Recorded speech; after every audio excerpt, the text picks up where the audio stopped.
An event organised by women's rights group FiLiA successfully went ahead in Glasgow this weekend, despite attempts to shut it down by trans activists. Susan Smith, a director of For Women Scotland, attended the event. She joins me now. Susan, can you hear me? Thanks for joining me. Yes, could you tell us a little bit about the event, the FiLiA event that took place in Glasgow this weekend? So FiLiA is the largest feminist conference in Europe, possibly the world, but the data's not there. But it's huge, and there were 1,500 women there this weekend.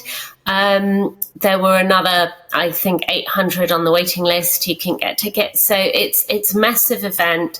It features women from all over the world, covering lots of topics. So you've got people coming in from countries like Iran, Afghanistan, talking about specific issues in their countries, talking about things like FGM, about forced marriage, about male violence, all these things. But it's about women's issues and women's rights. And because of that, it's been targeted by people who don't actually like the idea of women having a conference to talk about things that affect women, which is shocking because FiLiA is not there to talk about trans issues, but they've decided to target it anyway.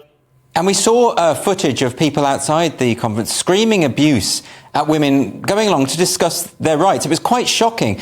Did you see any of the protests?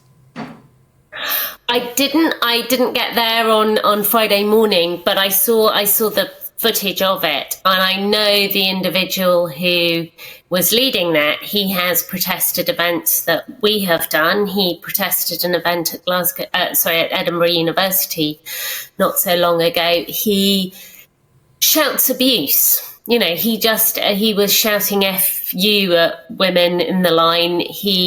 At the university, I remember he was shouting ageist comments. He was saying you all smell. He's childish and stupid and offensive. And he then went on, because he'd been kind of caught out, because people came back and said, but actually this conference is about a very broad range of topics. What issue do you have with some of the organisations? And they were cited at him who were there, who he would probably pretend he supports. He said, oh, no, I wasn't shouting at them. I was just shouting at the bigots. Well, I mean, that's interesting, isn't it? Women standing there in a queue know which one of them is being abused when yes. with a microphone yelling at them. I mean, this kind of thing suggests that misogyny is still very much a problem, doesn't it? And that's one of the reasons why the conference is so needed. Yeah, absolutely. But, to me, the thing that was, I think, the most shocking, because I expected idiots like that to do this because they're stupid and they don't know what they're about. But there were two Glasgow councillors standing next to him.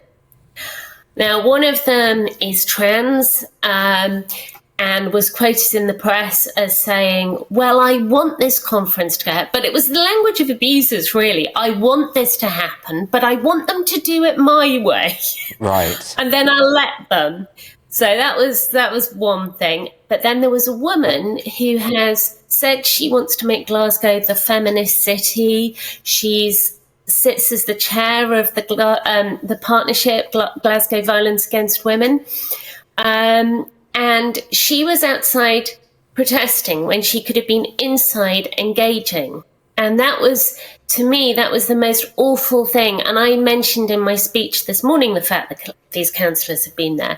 And a woman came up to me afterwards and she was really upset because she'd been working with this councillor. This councillor had said, I care about issues about violence against women.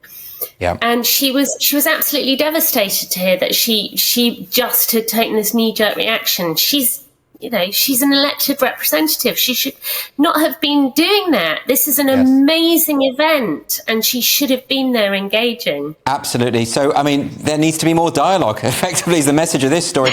Susan Smith, thanks so much for joining me tonight. Really appreciate it.